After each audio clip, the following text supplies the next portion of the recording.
One of the first questions I want to ask you, when did you start playing drums? I started playing anything at the age of 2, just around the house, just touching stuff, fascinated with sound. But professionally playing, I would say I probably started playing around maybe 10, 11. Okay. And when were you able to play at church around that age? You know, sometimes like it's a bunch of different drummers. You get the first Sunday, second Sunday. Well, funny story, my grandfather is a United Methodist pastor for over 30 years. Okay. And so he had an opening at his church. Okay. And so I played at my grandfather's church for an hour at 11 o'clock every week for like 2, maybe 3 years. Okay. Has playing in church helped you on your current journey that you're on now? Absolutely, 1,000 times. What's some of the, I wouldn't say cons, what's some of the pros of playing in church and then now being on the road? Okay. Some of the pros are definitely like the quick movement, like being able to adapt immediately and anything going on. I think something else I could say more positively about it is you kind of start learning different instruments in church other than the one that you play. Right. Just by being around it so much. You know what I mean? Right. That goes to my next question. As a drummer, why was it so important for you to know your numbers? Because I've seen you in sessions giving the bass player numbers, say, yo, go, instead of going to the 4, go to the 6 right here. We've all seen you on YouTube, on your Instagram. Right. Like, why is that so important to you? I think it shows a level of, a greater level rather, of musicianship. So that it says I bring more to the table than just, beating and banging or just rhythm, that I know what's going on at any point. Right. In the song, in the service, and whatever is happening. It's a question you don't have to answer if you don't want to. The only reason I'm asking this is because I feel like it can help the younger generation out, because you probably don't know, but it's like a lot of younger drummers like follow you.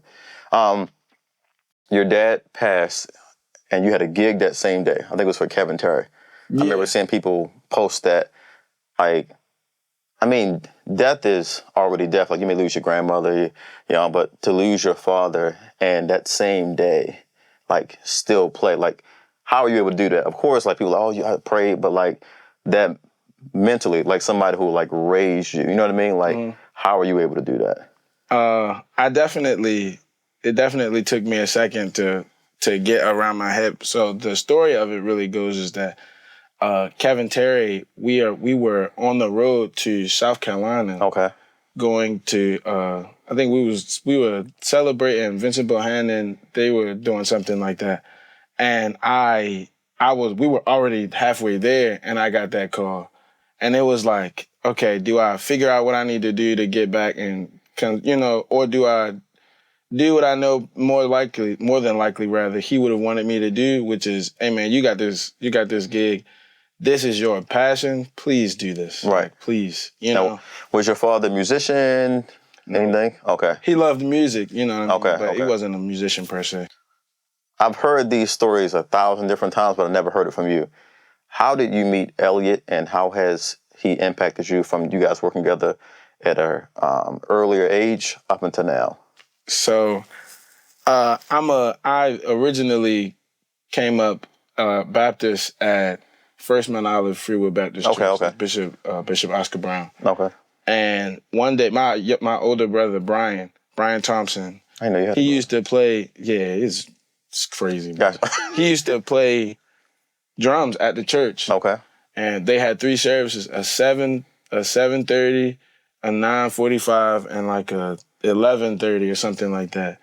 And my brother played the 7:30 and the 9:45, and then this other guy with dreads just came in and he was switching drums, and it was what is happening? Like it was like, oh my gosh, it feels like a superstar is playing at the church. And he sat down and started playing, and it was like, what is happening? Right. Who is this? Right. And one rehearsal, I used to just always be around because my church was really, that church we lived, I was right across the street from my house. Right on Saratoga Street. Okay. Back in the day. And so I would just go to rehearsals. And one Thursday rather, I went there and I was playing. And he was, I guess, like figuring out what was going on. Like, hold on, I've been seeing you, but, what's this about? And it's pretty much been ever since. Ever since he's pretty much taken me under his wing and just kind of, just really kind of showed me how to be a musician, how to be a professional musician, understanding, building relationships, those types of things for sure. So how did the relationship with you and James Ashe form? Because I see you guys have like a real brotherhood. How has he helped you on your journey as well? So the thing about meeting James was that if I had not met James, I wouldn't be right here. I wouldn't be as far as I probably am right now, because the meeting of James was everything else I had, but he gave me everything I did not have. Wow. Bro, I'm telling you. I met James playing for Mandela, Dwayne Simmons Jr., met him playing for Manny, and it just, ever since, he's just been changing my life slowly but surely, just musicianship. He's the type of musician that everybody love. Yeah. So. Yeah, shout out to James. Shout out to L. Big shout out to James. Shout out to L. Started playing drums at 10, right? Did you ever think you would be endorsed by Sabian Cymbals? It's a two-part question, and that's the first part. Second part is that, how did the endorsement come about? No, I did not. At 10, I did not think that I would be getting endorsed. I had big dreams. I wanted to be a rock star, but being endorsed was never on the agenda by that time. Getting endorsed actually happened because I got a call one day from a guy, one of the greatest people ever. His name is Kendrick Moore. Shout out to Kendrick for sure. He called me and he was like, "Hey man, so I'm endorsed with Sabian Cymbals, and I've been watching you, and I wanna bring them to you." That's love. To see what he really held up his end of the bargain. Took some time. We took relationship building, conversations and stuff like that. But it was a smooth process. Got to meet Chris Stanky. Got to meet him through Kendrick as well. It was a really amazing process. Dope. I know you said growing up you wanted to be a rock star. Growing up, like, you from Baltimore, I'm from Baltimore, I'm from West Side. Sure.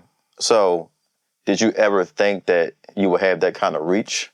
No. Like, just by your environment, you like... No. Just simply not knowing that it was easier not to be a product of your environment. Then I probably could have achieved so much more if I knew that. Right. But even how I got here, it was a blessing. The Hallelujah Tour.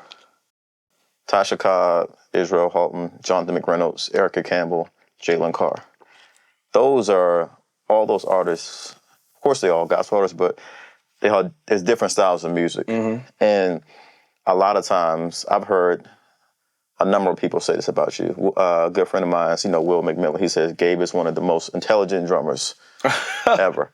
I think a lot of times from the outside looking in my opinion, people see like the slasher, but I'm like, people don't understand like your mindset and your brain. Mm. Like, the way you'll play a Tasha Cobb's record, you necessarily may have to play an Israel record different. Or Jonathan, like, why is it so important for you to be diverse? Because just being on that tour, you had to be diverse. You can't just play one way. Like, because every song, all of their styles are different. Yes, every song calls for all of their sets call for different things. So how do you balance that? I think it's above it being like just equal time in each arena of it. Mm-hmm. I think it stems from needing to, not even needing to, but the desire to want to be everywhere. I want to travel. I want to, you know what I'm saying? And let's say somebody gives me a call about a Latin gig to play percussion. I want to be ready to know how to even set that up. Right. I got to know that language. You know what I mean? Right. And so you sit and you get around it. You go to those places. You listen to that music, and you start to understand vocabulary, those types of things. And I feel like that was a huge portion that helped me with that tour. That was such a fun tour. Shout out. It looked like a lot of fun. What would you tell the generation coming up after you who are trying to build their YouTube, build their Instagram? They're looking at you and they're being inspired, but they may not necessarily know the amount of work that goes into this. When you're not hitting like recording your iPhone, you're just practicing like just to practice, like not practicing the post or like. What would you tell that generation? I would tell them to make sure that the basics stay the basics. You know what I mean? Make sure you're understanding your fundamentals, because that fundamental learning will breed the musicianship that you see, see your peers and even maybe some of your like OGs and stuff like that. Those people you look up to, maybe you'll see some of them doing those types of things. Right. I feel like another thing I would give out is just to make sure you're getting under somebody who's doing the right thing. You know what I mean? Make sure you let somebody take you under their wing, but make sure that person, you know what I'm saying, makes sense, is a guide to where you're trying to go. Yeah. I think it's important for everyone to have a mentor, somebody who, like you said, somebody who's qualified. Absolutely. And I tell people, like, even when you're working with that mentor, like, leave your ego at the door. Yeah. Like, just you're here to learn. Like, whether you learning drums, you sitting in, they going on tour, like you carrying the cymbals or snare. Like same thing, like engineering. Like just be open to learning and like, I wouldn't say leave your feelings at the door, but it's like give and take. Mm-hmm. Like you're getting like a free experience. No, seriously, understand it's a process. Yeah. Absolutely. That's it, man. Those are all my questions. We'll have some content for you guys coming soon. This is Gabe J at the Wall Factory. Thank you, guys.